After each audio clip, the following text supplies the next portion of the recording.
안녕하세요. 성경의 구약, 참 방대하고 어쩔 땐 너무 복잡하게 느껴지잖아요. 하지만 사실은요, 이 모든 이야기가 단 하나의 거대한 메시지를 향해서 달려가고 있습니다. 바로 약속은 반드시 지키시는 하나님, 여호와에 대한 증거라는 거죠. 오늘 그 핵심을 한번 같이 파헤쳐 보겠습니다. 구약 성경을 딱 펼치면 뭐랄까 가끔은 서로 전혀 상관없어 보이는 복잡한 이야기의 숲에서 길을 잃는 기분이 들 때가 있죠. 너무 많은 인물, 사건, 또 율법들 사이에서 말이에요. 그런데 만약 이 모든 걸 한 번에 꿰뚫는 단 하나의 열쇠가 있다면 어떨까요? 네, 바로 그겁니다. 구약은 그냥 흩어진 조각들의 모음이 아니고요. 하나의 거대하고 아주 잘 짜인 통일된 이야기입니다. 그리고 오늘 우리는 그 이야기의 핵심 설계도를 함께 펼쳐보려고 해요. 이 구조를 딱 이해하는 순간 구약 전체가 아마 완전히 새롭게 보이실 겁니다. 자, 우리의 여정은 구약의 심장이라고 할 수 있는 언약에서부터 시작할 거예요. 이 언약이 어떻게 역사 속에서 실제로 성취가 되고 그 감격이 찬양으로 터져 나오는지 또 때로는 예언을 통해 어떻게 회복되는지 그 흐름을 쭉 따라가 볼 겁니다. 그리고 마지막에는요, 이 거대한 이야기가 바로 내 삶과 어떻게 연결되는지 발견하게 되실 거예요. 그럼 첫 번째 파트입니다. 구약이라는 거대한 건축물을 떠받치고 있는 기초이면서 모든 방들을 연결하는 마스터 플랜, 그게 바로 언약입니다. 언약이라는 게 뭘까요? 아주 간단히 말하면 이건 하나님의 반드시 지켜지는 약속입니다. 그리고 바로 이 언약이라는 렌즈를 딱 끼고 보면요, 구약의 그 흩어져 있던 모든 이야기들이 하나의 초점으로 모이게 돼요. 바로 모든 이야기가 하나님은 약속을 지키시는 분, 여호와시다 라는 걸 증명하고 있다는 사실이죠. 그렇다면 이 언약이 성경에서 어떻게 전개가 될까요? 자, 바로 이 3단계 구조를 통해서 나타납니다. 첫째, 하나님이 역사 속에서 언약을 이뤄내십니다.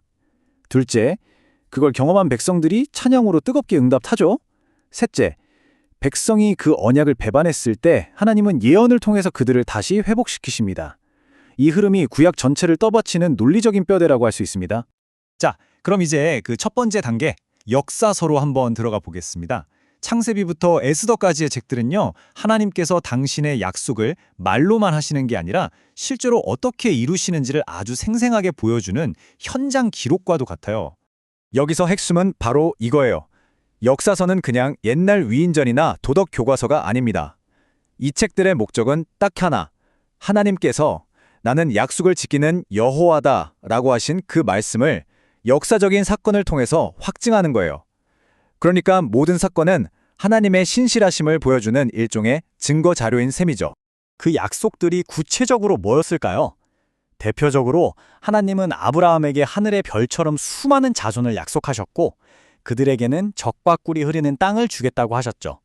그리고 다윗의 가문에는 영원히 이어질 왕국을 약속하셨습니다.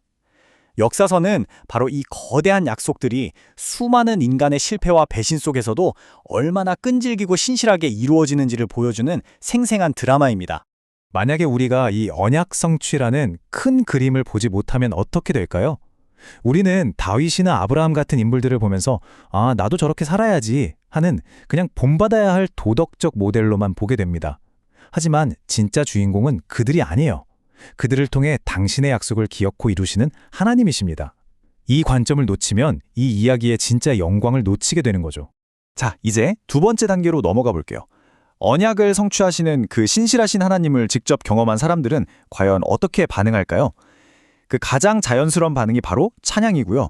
이게 욥기부터 아가서까지의 시가서에 고스란히 담겨 있습니다.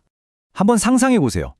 도저히 불가능해 보였던 하나님의 약속들이 내 삶에서, 우리 역사 속에서 실제로 이루어지는 걸 목격한다면 우리 안에서 뭐가 터져 나올까요? 바로 와! 하는 찬양과 감사 아니겠어요?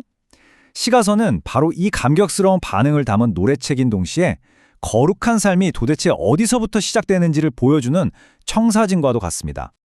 근데 오늘날 많은 사람들이 이 순서를 좀 놓치는 것 같아요. 이 인용문이 지적하는 것처럼 우리는 종종 어떻게 하면 더 거룩하게 살 수 있을까 하는 방법론에만 몰두하곤 합니다.